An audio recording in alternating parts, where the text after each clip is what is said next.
Hello everyone, Nasi Lemak is undeniably the most famous rice dish in Malaysia and Singapore.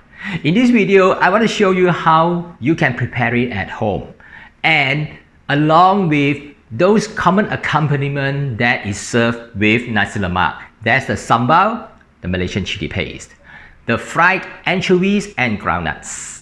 You can get the recipe by following the link in the description right below the video. I'm KB Kwan from tasteasianfood.com. Thanks for joining me. There's only a few ingredients required to make Nasi Lemak. So over here we have the long grain rice and coconut milk. I got it from the market. It is fresh. If you don't have it, you can use the can or those in the box. It is okay. This is screw pine leaves or pandan leaves.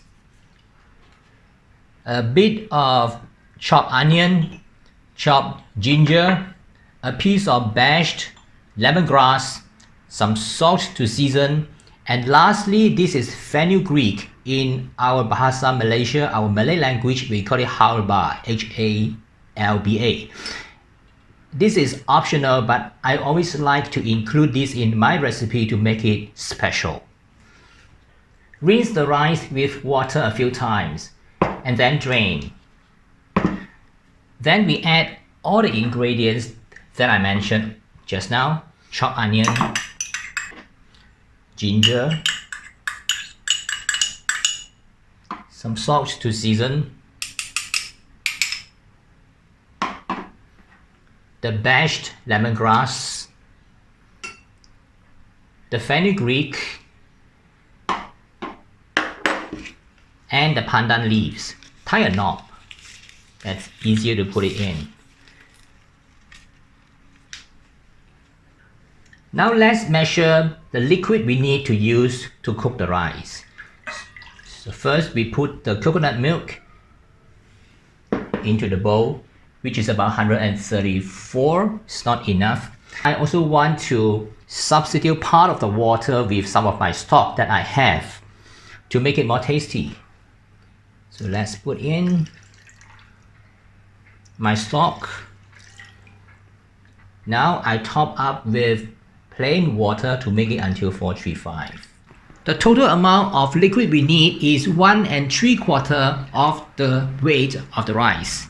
Since the rice is 250 grams, that means we need 435 ml of coconut milk, stock, and water combined.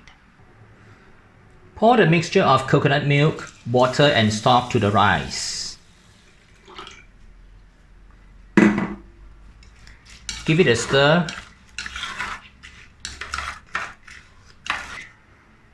Switch on the rice cooker and we'll come back later.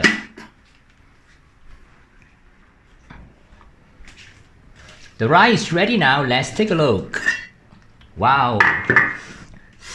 Well, you can really smell, the aroma filling up the whole kitchen. Now we just fluff up the rice, remove all the unwanted leaves, and it's now ready to serve with other components that we have made. Next, let's prepare the groundnuts. You don't need a lot of oil, just enough to cover the surface. Then heat it up and add the groundnut into the wok.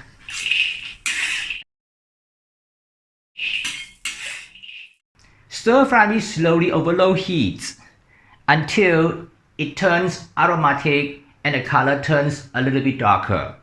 You may also want to toast the groundnuts in the oven instead of using the wok. When the color turns a little darker, remove it and drain on paper towel. After the groundnuts is cold, keep it in an airtight container for future use. Next, let's move on to fry the Ikan Bilis or anchovies. For the anchovies, we need more oil than the groundnuts because we want to make it crispy. Heat up the oil in the wok, put the Ikan Bilis into it.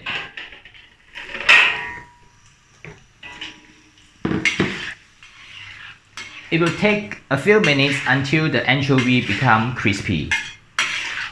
Once it's become crispy and aromatic, switch off the stove and drain the anchovies on paper towel. Just like the groundnuts, you can keep it in an airtight container for future use.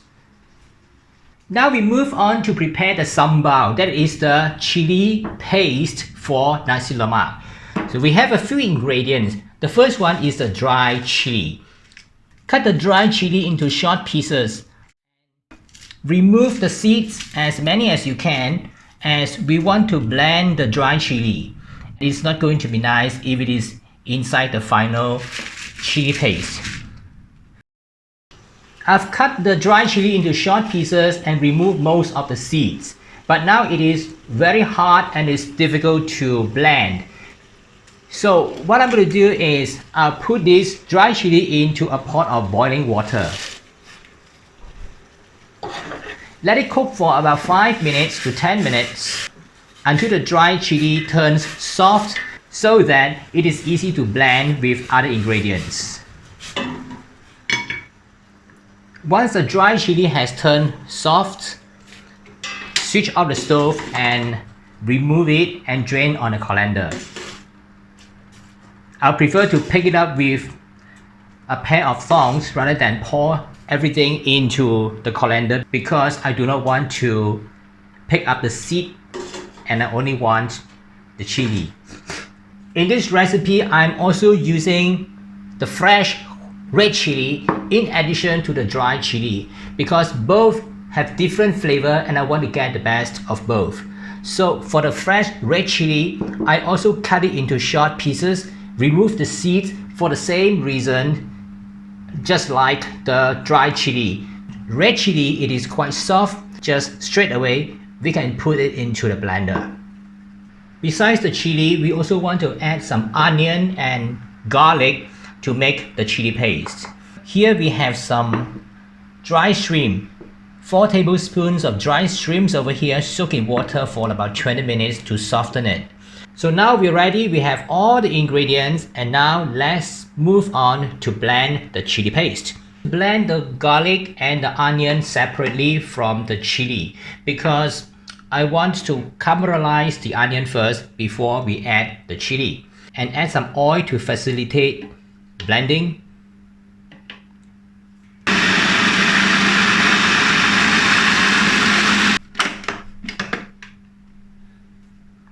So I'll put this aside and then we'll blend the chili separately. Next, we blend the red chili, the dry chili,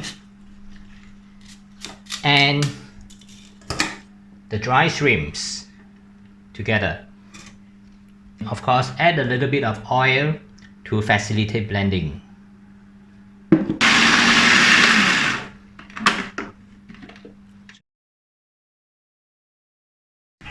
Now we start to cook the sambal.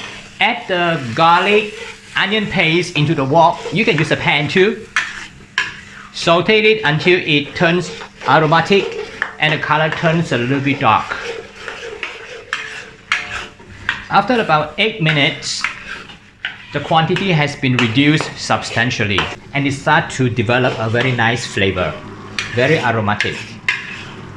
Now we add the chili paste, and from then on we will simmer it over low heat for at least 1 hour.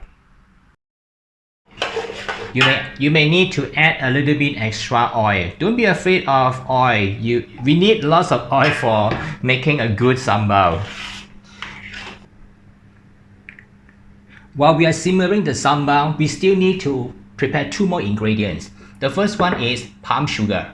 This is the palm sugar. It comes in the form of a block like this. And I have used a knife to shave it. If you don't have palm sugar, you can use brown sugar as the substitute. The second item is the tamarind pulp. For the tamarind pulp, I need to add some hot water and soak it for a while. Once we got the tamarind juice and the palm sugar ready, we can add it to the sambal. Tamarind juice,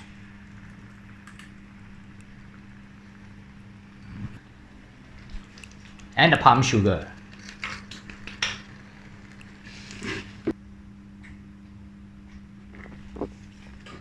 After about 20 to 25 minutes, you can see that the color has started to get darkened and there's some oil start to separate from the sambal at the side. Now we add about 100 grams of onion into it and cook further.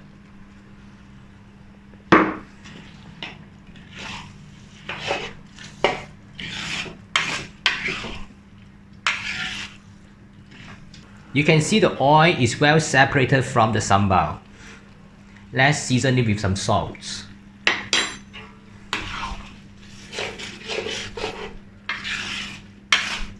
And I would say now it is ready. Okay, it's done. That's how to serve Nasi Lemak with sambal, boiled egg, cucumber, groundnuts, and anchovies. Enjoy! I hope you enjoy watching this video and I hope you will try Nasi Lemak in your kitchen. If you want to turn it into a full meal, you can always add rendang or curry chicken to serve along with Nasi Lemak. And don't forget to subscribe to my YouTube channel by following the link in the description and give me a like. Until then, I'll see you again. My name is KB Kwan. Bye for now.